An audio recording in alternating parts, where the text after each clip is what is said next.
The Boxing Casuals.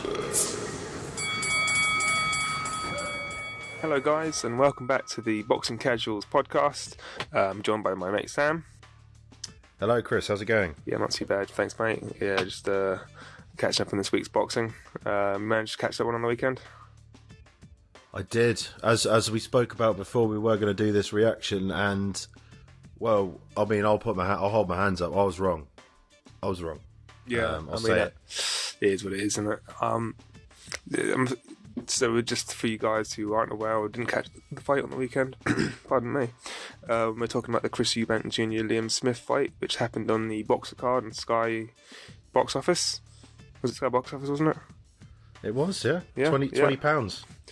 Overall, an entertaining card.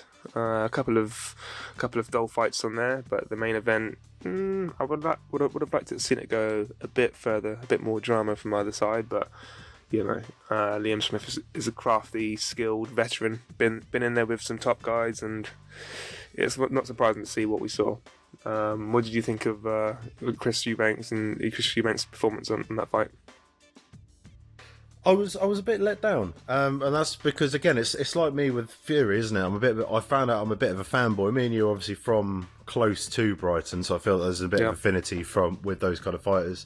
For me, I think Eubanks didn't utilise any of his natural advantages over Smith. He tried to stand pretty much toe to toe with him in front of him, and use his head to move, rather than getting on his bike. What I've found is, sorry, I didn't interrupt you there, mate.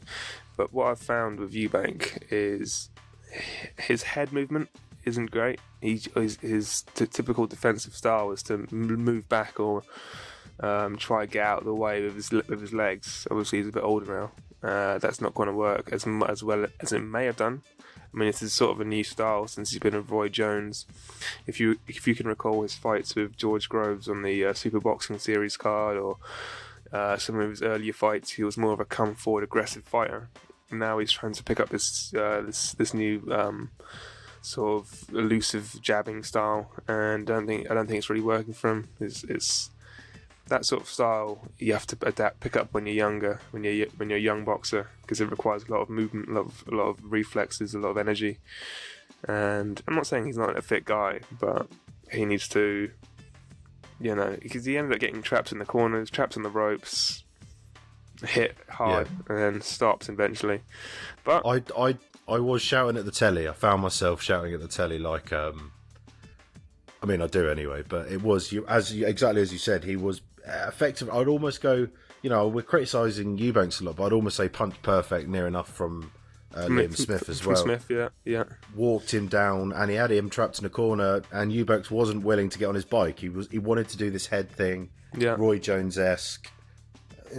I can't be too critical, but I can be. He found the uppercut, which I'd been going on about last time out. If you guys hadn't listened, I said Liam Smith was very susceptible to the uppercut, and it was at the end of the third round, wasn't it, when he caught him with a flurry of maybe 5 or 6. Yeah. It's because he's got that high open guard, isn't he? Where the middle is very much susceptible. He's more of a lean back sort of guy in that, But Liam Smith did what Liam Smith does. He's very crafty. He's what's the word? Unintentional. Sorry, I think his fundamentals are just. He's fundamentally a very good boxer. He's got exactly, and he's got very crafty skills. I've said it before, but you don't really notice him until you watch him up close, until you watch him fight. And he's a skilled veteran in there. And I've never really seen Chris Eubank hurt like that before. So it's quite shocking. I don't think he ever has been. No. I mean, he's taken big punches from bigger fighters in the past. He's taken flush punches to the head by George Groves, Arthur Abraham, Anvil. Did Yildirim get any good punches on him? I don't think he did, because that was only a 3-round fight. But Billy Joe's not a bigger puncher, but Billy Joe is a bigger fighter than Liam Smith. So it kind of makes you think, did the weight cut have anything to do with it? I mean, I don't want to speculate or take anything away. Yeah, I wanted to talk about that because obviously two sides to that. One side, obviously, you've got Conor Benn who's jumping in and mocking him, and if he had done that weight cut, let's jump in with that first. If Eubanks had come down, if his punch resistance wasn't there at 160, how would it have been there at 157, 150, whatever, against a ferocious, obviously now juiced up Conor Benn, but regardless, I don't know. That could have been, again, it could have been nasty. No, I agree for sure. But the thing is, the thing is with Eubank and Conor Benn, what you effectively have it, watching there is two novices, two people who are late in the game, go at it. So would the result, can Conor Benn do what Liam Smith did? Sorry, that's another question. That's another scenario. That's another video. But let's talk about the rematch. If I'll poise two questions. Should he go for the rematch? And if it is, what weight do you think it'll be at? Because it's on Liam Smith's terms this time. Personally, for him, I think his pride won't let him look past his rematch, so I can see him probably going for it, to be honest. For Liam, it's a win-win situation. He gets a big fight up in Liverpool. I think it was at Anfield they were talking about. And for Chris, he gets a chance for redemption. But can he get the redemption? I don't know. All he can do is put up a better fight, I think. If he can put a better showing and make it a closer fight. Not that it wasn't, the round before he got stopped. He did good work there. But obviously he got stopped, so that's irrelevant. If he can put a better showing, then it could work to his benefit. But Liam Smith is, I think, it was kind of clear the first couple of rounds Liam Smith was catching him with shots that probably could have moved out of the way for, but he just doesn't have the skill or ability. You can see the levels. I thought during the first two rounds, and especially the last round. Yeah, I mean, because Smith's sort of saying on all of that, he's saying that he should be dictating, calling the shots. So he wants to take this fight at 158 or 157. Yeah, I don't think that's good for Chris. Definitely not. If it's not a 160, he shouldn't take it, because even at 160 on the scales, he looked drained, didn't he?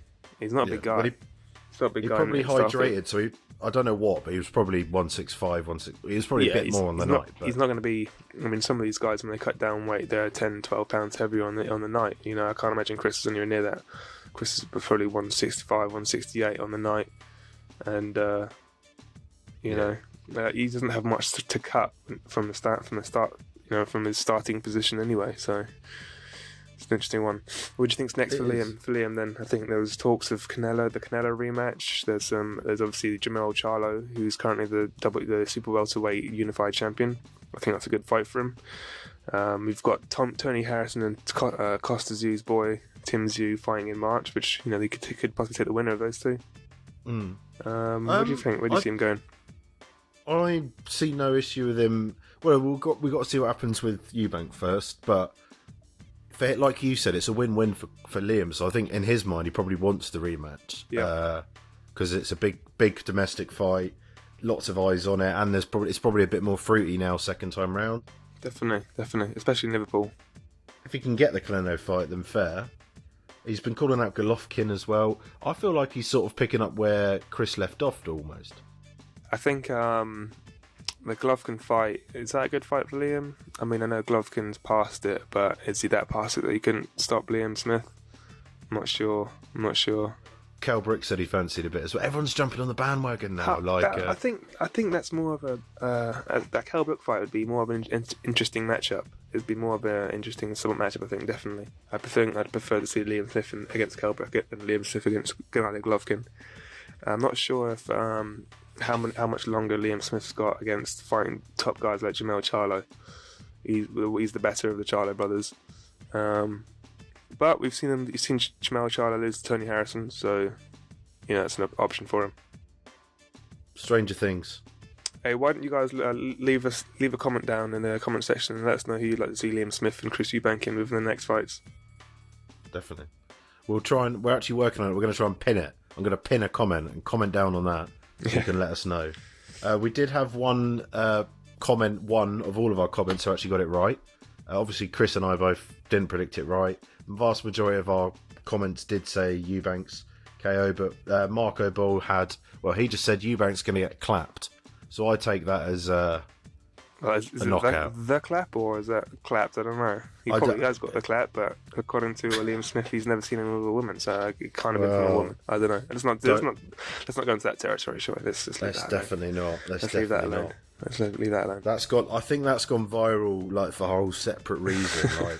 And Chris has done himself no favours. And I guess that's the title of the video that we can sign off for. Do you think that Chris has been humbled by this experience? Because I don't. He's come out with every excuse in the book. Obviously, in terms of he's lost. But, you know, there was Roy Jones has been saying about an elbow I saw today. Chris is saying that he fought a perfect fight with Dominator. Wasn't it? That elbow picture. I don't recall seeing that. I mean, it's a very, very targeted image, isn't it? Like, and you can... It's like a still of just the one action. It kind of looks like he's landed the hook and his arm's coming back round. It doesn't look like a thrown elbow, but I digress. My real question is, has he been humbled? Has Chris, you know, his style, his whole approach to the game is 50% baby, 60% baby, proper arrogance. Do you reckon that's just going to come... It's mad how Chris Eubank has gone through his whole career without getting a proper trainer. Like, why did he go to Roy Jones? Like, this is not an established boxing trainer. This is obviously an established boxer. We all know about Roy Jones and what he's achieved in the sport.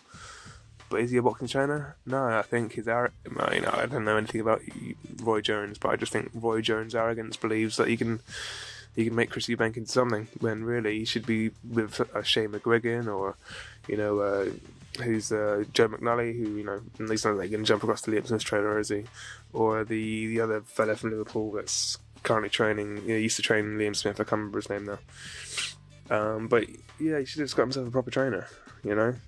Learn some fundamentals, learn some proper skills, not just try to be arrogant and keep the style that he's got, which, you know, has brought him to where he is. He's managed to build a career without having any massive fights, or losing all his big fights anyway. But has he been humbled?